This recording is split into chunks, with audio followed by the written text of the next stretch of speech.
पिछली क्लास में हम लोगों ने अधिगम के अर्थ, परिभाषा और अधिगम के प्रकार के विषय में जाना।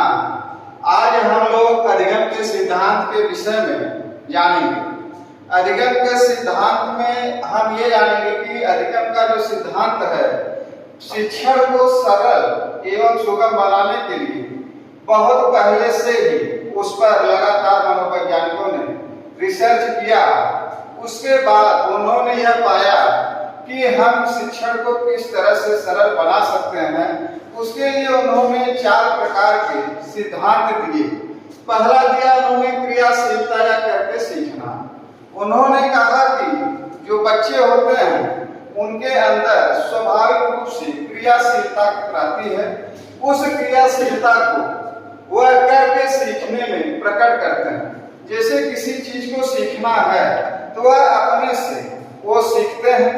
आंतरिक शक्तियां उनके अंदर होती है, उसको प्रकट करते हैं, उसके माध्यम से कुछ न कुछ सीखते हैं। सीख करके ही वह आगे बढ़ते हैं। यह क्रियाशीलता का सिद्धांत है। दूसरा है प्रेरणा का सिद्धांत। प्रेरणा का सिद्धांत हमारी जो आंतरिक शक्तियां होती हैं, जो हमको उत्तेजित करती हैं, प्रेरणा उत्पन्न करती हैं, उस प्रेरणा के कारण हमको रुचि उत्पन्न होती है, तो हमें किसी चीज को सीखने में सरलता प्राप्त होती है। तो सरलता प्राप्त करने के लिए हमें किसी चीज को सीखने में रुचि होना चाहिए, उसके प्रति प्रेरणा होनी चाहिए। प्रेरणा हमें उत्पन्न होती है किसी चीज की जब कोई आवश्यकता होती है तो वह हमको अंदर से उत्तेजित करता है और वह प्रेरणा उत्पन्न होता है और हमको सीखने में सरलता प्रदान करता है।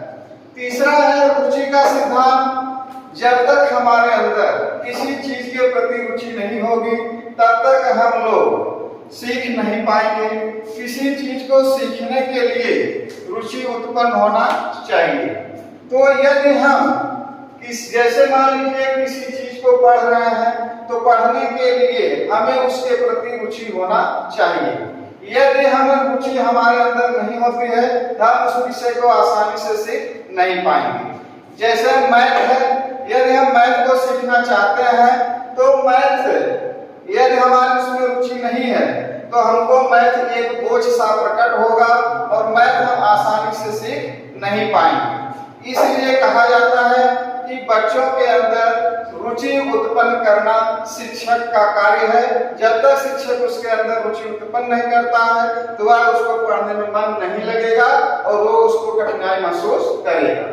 चौथा है जीवन से संबंध स्थापित करने का सिद्धांत। जीवन से संबंध से तात्पर्य है ऐसा शिक्षक ऐसा शिक्षा दे जिससे व्यक्ति को जीवन में कुछ करने के लिए कुशल हो। जैसे जीवन यापन करने के लिए शिक्षक को उसको उस उद्देश्य से शिक्षा देनी चाहिए ताकि बच्चे अपने जीवन को सफल बनाने के लिए उस चीज को पढ़े और पढ़ने में मन लगाए। उस उद्देश्य को पूरा करने के लिए बालक अपने अंदर रुचि उत्पन्न करेगा और रुचि उत्पन्न करके उस विषय को या उस सब्जेक्ट को पढ़ने की कोशिश करेगा। नेक्स्ट है 5वां आवृत्ति का सिद्धांत।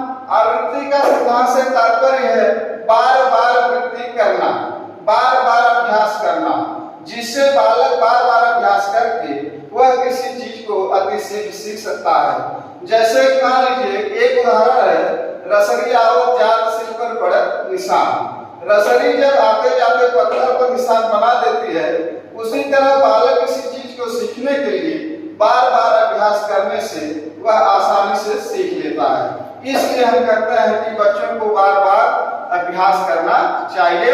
धन्यवाद।